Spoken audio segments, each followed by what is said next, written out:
ძალიან ძნელი გადასაწყვეტი იყო, რადგან 2012 წლიდან ამ პარტიაში ვარ, უსამართლობას ვებრძვი და დღეს უკვე იგივე უსამართლობას წავაწყდი ისევ ამ იმაში პარტიაში და ამიტომ მივიღე გადაწყვეტილება ეს ჩემ გუნდთან ერთად მთლიანად ფრაქცია გადავედით და დამოუკიდებელ დეპუტატებად გავაგრძელებთ ფუნქციონირებას.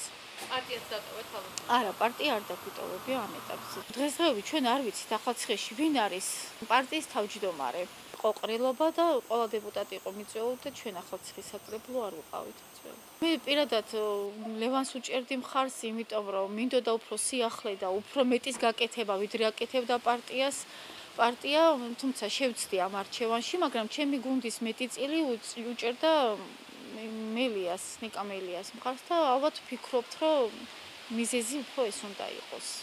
ესეთი ჩრდილოვანი და ესეთი არჩევნების წინააღმდეგი ვარ რამდენი წელია უკვე მაგისთვის ვიბრძვი, რომ იყოს დემოკრატია, როგორც შიდა პარტიაში, ისე ქვეყანაში და ამას ვერასდროს ვერ მივისალმები ასეთ არჩევნებს.